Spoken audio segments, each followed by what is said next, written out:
नमस्कार मेरे प्यारे दोस्तों, आज आपका एक बार फिर से बहुत बहुत स्वागत है। तो हम लोग चलते हैं किसी बिना देर किए हुए। हम लोग आपको जो पिछला क्लास में पास्कल लॉ और श्यानता बता दिए थे, श्यानता के बारे में हम उम्मीद करते हैं कि आप सभी को वो चीज़ें समझ में आ गई। अच्छा, एक सवाल बताइए, किस चीज़ में, ठोस द्रव गैस में किस में श्यानता नहीं पाई जाती है? तो ठोस में नहीं पाई जाती है, हमने कर में, क्योंकि ठोस को आप अलग अलग नहीं कर सकते हैं। समझ में आ भैया? तो ठोस और पास्कल लॉ ये सब बता दिए थे आपको कैसे होता है जब किसी जगह द्रव, वो लिक्विड जो होती है पूरी तरह से अगर बंद रहेगी भैया, तो वो पूरा क्या होता है, सब जगह समान बल लगाता है। तो उसी हिसाब से आज हम चलते हैं बर्नौली प्रिंसिपल्स, जो बर्नौली प्रमेय जो होता था उसके बारे में हम लोग ध्यान से देखते हैं। ध्यान दीजिएगा, जो बर्नौली थे ये भैया एक गणितज्ञ थे। समझ में आ भैया? ये डच के थे, डच के स्विच वैज्ञानिक से, ये डच डच के थे। समझ में आ भैया? डच के थे, ये गणितज्ञ थे। इनका नाम डेनियल बर्नौली था। क्या था भैया? Daniel Bernoulli. Daniel Bernoulli Daniel Bernoulli जो थे भैया, ये एक डॉक्टर गणितज्ञ थे। इन्होंने अपनी पुस्तक हाइड्रो हाइड्रो डायनेमिका, समझ में भैया? हाइड्रो, ये इनकी एक पुस्तक थी भैया, हाइड्रो राइनिका, क्या नाम, हाइड्रोडायनेमिका, नेमिका भैया, नमो अलग अलग है। ये पुस्तक थी, उन्होंने हाइड्रोडायनेमिका पुस्तक में इन्होंने ये सिद्धांत, बर्नौली का जो सिद्धांत था, इन्होंने इस सिद्धांत को इस पुस्तक में दिया था। समझ में आ भैया? बर्नौली का समझ में आ रहा है कि नहीं भैया? इस सिद्धांत में दिया था। तो इस सिद्धांत पे ध्यान दीजिएगा, ये कब दिए थे? 1734 में दिए थे भैया। कब दिए थे भैया? 1738 में इन्होंने इसको दिया था। 1738 में इन्होंने बर्नौली सिद्धांत दिया था। हाइड्रोडायनेमिका नामक पुस्तक में इन्होंने, डेनियल बर्नौली कहाँ के थे? डच के थे। इन्होंने इस पुस्तक में बर्नौली सिद्धांत दिया था। इन्होंने बताया क्या था भैया? ध्यान दीजिएगा, बर्नौली क्या बताए थे? यहाँ पे ऊर्जा क्या होता है? संरक्षण पर आधारित होता है। अब पहले आप पूछिएगा संरक्षण क्या होता है भैया? किसी एक चीज के बढ़ाने से अगर दूसरा चीज घट जाता है, उसी को संरक्षण कहा जाता है। इसको नोट कर लीजिएगा। पहले आप लोग को हर जगह पूछता है, किसी एक को बढ़ाने पर, किसी एक को बढ़ाने पर दूसरी चीज घट जाती है, दूसरी घट जाती है। इसी नियम को, इसी को ही संरक्षण कहा जाता है। समझ में आ भैया? उसे ही क्या होता है? संरक्षण कहते हैं। उसे ही संरक्षण कहते हैं। ये बहुत पूछता है भैया, कितने लोगों को आता नहीं है? संरक्षण कहते हैं। ये समझ जाइए। अभी जैसे किसी चीज को हम बढ़ाएंगे तो वो चीजें अगर घट जाए, दूसरी चीजें, उसी को हम लोग क्या कहते हैं भैया? संरक्षण कहते हैं। समझ में आया भैया? तो संरक्षण का मतलब समझ में आया? जो बर्नौली प्रमेय था यह ऊर्जा संरक्षण पर आधारित है। समझ में आया भैया? यह किस पे आधारित है? ऊर्जा पे है। तो बर्नौली प्रमेय क्या है? ऊर्जा पे आधारित है। अब जैसे इसमें ध्यान दीजिएगा, देखिए भैया, चाल प्रोपोर्शनल टू 1/, इसका क्या होता है भैया? दाब। अब आप बोलिएगा ये कैसा है? ध्यान दीजिएगा, ये उल्टा संबंध है, यही याद रखिएगा बस। चाल का संबंध 1/दाब से, मतलब उल्टा। मतलब अगर किसी चीज की चाल बढ़ी रहेगी, किसी चीज का वेग बढ़ेगा, तो उसका दाब कम होगा। बर्नौली ने यही प्रमेय दिया था, बस इतना याद रखिएगा, किसी चीज की चाल बढ़ेगी तो उसका दाब क्या होगा? कम होगा। तो इसी में उल्टा ये भी होगा, अगर हम दाब को बढ़ाएंगे तो चाल क्या होगी? कम होगी। भाई जैसे एक सिक्के के दो पहलू, कहते नहीं कि हेड आएगा तो टेल तो आना पड़ेगा, ऐसे नहीं। तो जिस हिसाब से अगर हम किसी चीज की चाल बढ़ा रहे हैं तो दाब घट जाएगा, और दाब बढ़ाएंगे तो चाल घट जाएगी। समझ में आ भैया? ये चीजें कितने लोगों की समझ में आ रही है? किसी एक चीज के बढ़ने से दूसरी चीज अगर घट जाती है उसी को कहा जाता है भैया संरक्षण। अब ये जो यह ऊर्जा के संरक्षण पर आधारित है, समझ में आ भैया, चाल बढ़ने से यह ऊर्जा के संरक्षण पर आधारित है, यह ऊर्जा के संरक्षण, यह ऊर्जा के संरक्षण पर आधारित है, समझ में आ भैया, यह ऊर्जा के संरक्षण पर आधारित है। अर्थात चाल बढ़ने से दाब घट जाता है, यहां लिख लीजिएगा, अर्थात चाल अगर बढ़ने से दाब क्या होता है भैया, घट जाता है, घट जाता है। ये इतना ही बस परिभाषा, इसका कोई बड़ा किसी को समझिए, किसी चीज की अगर चाल बढ़ेगी तो वो दाब घट जाता है, यही समझिए इसका सीधा संबंध है, चाल प्रोपोर्शनल टू दाब। अगर चाल बढ़ाइएगा तो दाब घट जाता है, समझ में आ भैया। अब आप बोलिएगा कैसे सर जी, अब ध्यान दीजिएगा। अच्छा आप एक चीज तुलना करिए भैया, समुद्र और तालाब का पानी, एक तरफ समुद्र है और एक तरफ भैया तालाब है। अब ये बताइए भैया, समुद्र और तालाब की तरफ चलते हैं हम लोग, किधर चलते हैं भैया, समुद्र और तालाब। नदी के पानी की तुलना में किसका दबाव अधिक होगा, आप बताइए। तालाब में ज्यादा पानी होता है कि समुद्र में, तो समुद्र में अधिक पानी होता है, समुद्र में भैया अधिक पानी होगा ना, और तालाब में कम पानी होता है, सुना भैया। अब ये बताइए दबाव किस पे अधिक होगा, समुद्र पे कि तालाब में, भाई समुद्र में अधिक होगा ना, क्योंकि समुद्र में अधिक पानी है, तो समुद्र तुलना इसमें क्या होता है, अधिक पानी होता है, तो इसमें कारण क्या होता है, समुद्र का घनत्व भी अधिक होगा, तो समुद्र का पानी जब दाब अधिक होगा, ध्यान दीजिएगा इधर भैया, जब समुद्र में दाब अधिक होगा, समुद्र में दाब अधिक होगा तो चाल क्या होगी, चाल क्या होगी, कम होना चाहिए भाई, तभी तो प्रमेय सिद्ध होगा।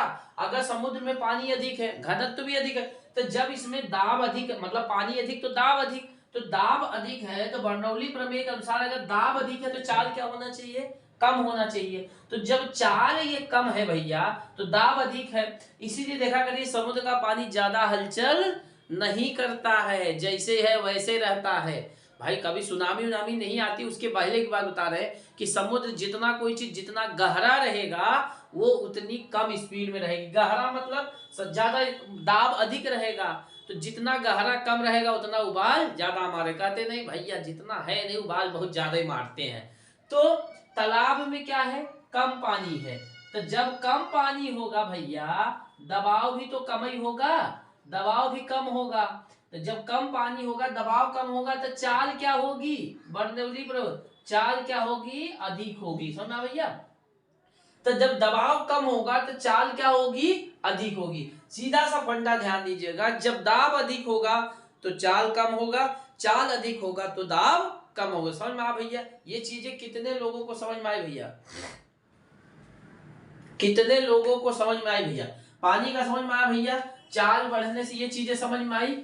ऐसे ही इसका बहुत से एग्जाम्पल है, हम एग्जाम्पल पे ही आपको आज हल कराएंगे। अब ध्यान दीजिएगा, जैसे देखिए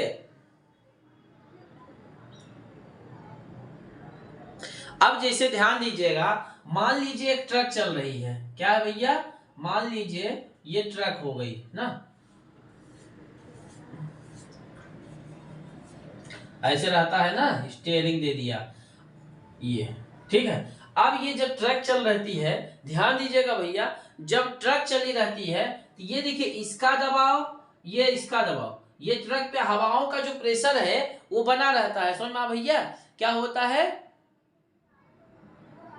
अब ध्यान दीजिएगा भैया, ट्रक में क्या होता है, इसका प्रेशर इसका प्रेशर अभी सामान्य दाब है, ठीक है, अभी जब चल रहा है। अब यहां से जब कोई मोटरसाइकिल वाला जाता है, मान लीजिए मोटरसाइकिल वाला कोई जा रहा है, ये मोटरसाइकिल वाला, अब भैया मोटरसाइकिल वाला जैसे यहां जाएगा, ध्यान दीजिएगा, जैसे मोटरसाइकिल वाला जाएगा इसका यहाँ प्रेशर लग रहा है यहाँ पे, अब यहां जब जाएगा ये वाला जो प्रेशर आएगा ये मतलब ये चाल इनकी बढ़ जाएगी, तो जब चाल बढ़ती है तो दाब क्या होगा, कम रहता है, जब यहाँ आएंगे तो भैया इसका हवा दाब कम हो जाएगा, इसीलिए जब आया करिए देखा करिए ट्रक के नीचवा चले जाते हैं, क्योंकि यहाँ पे प्रेशर कम हो जाता है, जब प्रेशर कम हो जाएगा तो चाल जैसे इनकी बढ़ती रहती है, तो प्रेशर जैसे कम होगा तो खींच लेता है ट्रक। समझ में आ भैया, ट्रक क्या करता है, खींच लेता है कि आओ ले चले अपने शहर में।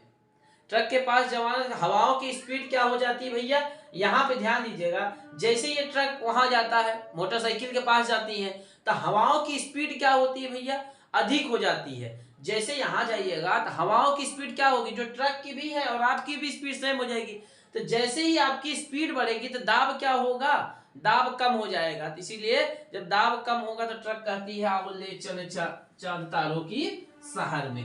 अब तीसरा इसे एग्जाम्पल देखिए, जैसे अब देखिए एग्जाम्पल, अगर तेज गति से साइकिल चलाना आसान होता है कि नहीं, तेज गति से साइकिल, देखिए अब देखिए, अगर कोई साइकिल खड़ी है और कोई साइकिल तेज चल रही है तो आप किसको ज्यादा तेज धक्का मार सकते हैं। अगर दो साइकिल है, कोई साइकिल खड़ी है कोई तेज चल रही है, तो आप किसको ज्यादा देर धक्का मार सकते हैं। देखिए जो खड़ी है वो कम मारिएगा, और जो चल रही, देखिए चल क्यों चल रही है तो इसकी चाल क्या है चाल अधिक है ना। जब चाल अधिक होगा तो बर्नौली प्रमेय से दाब क्या हो जाएगा भैया, कम हो जाएगा। समझ में आया। और जो अगर साइकिल खड़ी है तो इसकी चाल क्या है, कम है, और दाब क्या हो जाएगा, अधिक हो जाएगा। समझ में आया भैया। इसीलिए जब मतलब साइकिल चलती रहे तो उसको चलाना क्या होता है, आसान होता है। तेज साइकिल को चलाना आसान होता है क्योंकि उसका दाब कम होता है। अब तेज गति से आ रही रेलगाड़ी के बगल में खड़े रहने से वायु की गति बढ़ने से दाब घट जाती है, अर्थात ट्रेन के अंदर गिर जाता है। अब मान लीजिए भैया ट्रेन चल रही है, अब ट्रेन ऐसे चल रही है, ठीक है। अब जब ट्रेन चल रही है स्पीड से, आप यहाँ पे खड़े हैं, तो जब ट्रेन चलती है उसकी चाल क्या है, तेज है। ट्रेन की चाल क्या है, ट्रेन मान लीजिए ऐसे चल रही है, ठीक है। अब आप यहाँ पे खड़े हैं, अब वो जैसे लेके आई तो चाल लेके आई हवाओं, तो जब हवाओं का लेट आप पे पड़ेगा तो जो उसकी स्पीड आएगी और आपका दाब क्या होगा, जैसे आप इसके चाल में आएगा दाब क्या होगा, घट जाएगा, तुरंत अपनी तरफ खींच लेती है। इसीलिए कहते हैं बबुआ खड़ा मत रह ट्रेन में आगे, नहीं तो खींच लेगा। तो खींचेगा कैसे भैया, जब ट्रेन चल रही है तो आप उसी में आ गए, समझ में। खड़े रहने से वायु की गति बढ़ जाती है, जब ट्रेन आती है तो वायु आता है तो वायु की गति बढ़ जाती है और आपका दाब क्या होगा, घट जाता है। जब भाई गति बढ़ेगी तो दाब घटेगा, तो ले चले हवाओं के शहर में ले जाता है। समझ में भैया। यही हाल दो नाव जो होते हैं, नाव भी इसीलिए समीप में नहीं आते हैं, उनके जल की जो चाल बढ़ जाती है जिसके कारण दाब घट जाता है। जैसे दो नाव चल रहे हैं, अब उनकी क्या होती है भैया, चाल मतलब बढ़ेगी तो दाब कम होगा, तो इसीलिए दो नाव पास में नहीं आते। हवाई जहाज का जो डायना होता है, जो पंखा होता है, इसी हिसाब से घुमावदार बनाया जाता है कि चाल जो है बढ़ जाए और दाब घट जाए, जिससे हवाई जहाज उड़ जाए। जब हवाई जहाज बनाया जाता है तो उसका डायना देखा करिए ऐसा बनाया जाता है ना भैया। तो ये क्या होता है भैया, ध्यान दीजिएगा, जब वहां पे यहाँ पे जब हवा आती है तो यहाँ चलेगी, तो हवाएं जो होती है यहाँ पे तेज आएंगी। समझ में इसे देख रहे हैं, जब हवाओं का तेज स्पीड होगी तो यहाँ पे क्या होगा, दाब कम हो जाएगा। समझ में भैया, दाब क्या होगा, लो प्रेशर हो जाएगा। समझ में भैया। अब यहाँ पे जो है हवाएं कम होंगी, यहाँ पे दाब क्या होगा, अधिक हो जाएगा। तो इसी हिसाब से जब हवा आती है तो ये डायना ऐसे देखिए, इसी कारण क्या होती है, वो हवा में उड़ जाती है। समझ में भैया। अब ध्यान दीजिएगा, तो ये ध्यान दीजिएगा, चाल प्रोपोर्शनल टू दाब होता है। समझ में भैया, चाल प्रोपोर्शनल टू। अब आधियों में जो छप्पर लगाए जाते हैं, आधियों में जैसे आधी आती है ना भैया, ये मान लीजिए इस पे टीन लगाया जाता है, ठीक है। अब देखिए इसका इधर दाब लगा रहा है, इसका इधर, ठीक है, ये तो बराबर है। लेकिन उसी में जब आधी आती है, जब आधी आती है तो हवाओं की क्या होती है, स्पीड बढ़ जाती है। जब हवाओं की स्पीड बढ़ेगी तो दाब क्या हो जाता है भैया, दाब क्या होती है, कम हो जाती है। तो दाब क्या करती है, कम हो जाती है, जिससे क्या होते हैं, जो मतलब टीन उन पत्तरे उतरे होते हैं वो क्या होते हैं, उड़ जाते हैं। समझ में भैया, क्या होते हैं भैया, उड़ जाते हैं। टीन के पत्तरे उतरे क्या होते हैं भैया, उड़ जाते हैं, दाब अधिक के दाब कम के कारण हवाओं की गति में आ जाते हैं, यहाँ दाब लगने लगता है। समझ में भैया। तो ये समझ में भैया। पहले तो हवाओं का प्रेशर नॉर्मल रहता है, लेकिन जैसे हवा आती है तो चाल बढ़ जाती है तो दाब कम हो जाते हैं। गहरे झील जो होता है, जो झील होता है जितना गहरा रहेगा, अब भैया ये झील है, देखिए ये झील है, ये मान लीजिए ये कम है, अब इसमें अधिक पानी है, तो जब अधिक पानी है तो दाब इसमें क्या होगा, कम होगा, दाब अधिक होगा। समझ में आया? जब दाब अधिक होगी तो चाल क्या हो जाएगी, कम हो जाएगी। इसमें क्या होगा, दाब कम होगा, चाल अधिक हो जाएगा। इसीलिए देखा करिए गहरे झील क्या होते, चाल घट जाती, गहरा झील जो होता है आराम से धीरे धीरे चलता है, और जो रच्छिक पानी रहता है ज्यादा उबाल मारते हैं। समझ में आया भैया? तो ये चीजें समझ में आया। किसी चीज का संरक्षण समझ में आया, किसी चीज के घटने से कोई चीज अगर बढ़ रही है तो उसे ही संरक्षण कहा जाता है। तो मतलब चाल प्रोपोर्शनल टू दाब। समझ में आया भैया? ये उल्टा समझा, चाल बढ़ने से दाब घट जाती है, दाब बढ़ने से चाल बढ़ जाती है। यही बर्नौली प्रमेय था। समझ में आया? जैसे आपको एक एग्जांपल बताते हैं, ध्यान दीजिएगा। अभी आपको हम बता देते तो आप बोलिएगा कि हवाई जहाज कैसे उड़ता है, ये आपको सिद्धांत समझ में आ जाएगा। ध्यान दीजिएगा, देखिए हवाई जहाज जो होता है कैसे उड़ता है, देखिए ये पेपर का टुकड़ा है, ठीक है। अब हम देखिए पेपर के हम ऊपर हवा नहीं मार रहे हैं, समझ में आया भैया? हम पेपर के ऊपर हवा नहीं मार रहे, मैं नीचे देख रहे हैं। अगर हम नीचे हवा मार रहे हैं तो कहीं ना कहीं देखिए इसका दाब अभी है, देखिए ध्यान दीजिएगा, इसका दाब है तो ये लुंज हुआ है, दाब अधिक है तो ये क्या हुआ है, लुंज हुआ है अपने आप। लेकिन जैसे ही हम इसका वायु का अधिक देते हैं, वेग अधिक देते हैं, चाल बढ़ाते हैं, तो ऑटोमेटिक दाब देखिए, देख रहे हैं जैसे हमारे हवाओं की गति आ रही है, इसका दाब क्या हो रहा है, कम हो रहा है, तो ये क्या हो रहा है, उड़ रहा है। इसी हिसाब से हवा उड़ती है। आप पेंट करने वाली जो मशीन होती है देखा करिए, वो भी इसी हिसाब से चलती है। तो उसमें हवा भर दी जाती है, जैसे उसमें देखिए मच्छर वाला ऑल आउट होता है तो उसमें CO2 और ज्यादा डाल दिया जाता है, ताकि क्या होती है, हवाओं का स्पीड जो होती है अधिक होती है तो प्रेशर घटता है तो वो बाहर निकलने लगते हैं। तो या इसी हिसाब से सिद्धांत होता है। देखिए जब इसमें हम तो इधर हवा नीचे दे रहे हैं तो हम तो गति दे रहे हैं, तो दाब क्या है, कम हो रहा है। तो दाब जब कम होगा तो ये क्या होगी, इसकी चाल बढ़ जाएगी। जब इसकी चाल बढ़ेगी तो दाब कम होगा। इसी पे हवाओं की गति चलती है। समझ में आ भैया? बर्नौली प्रमेय कोई पूछे तो ऐसे कर दिया करिए,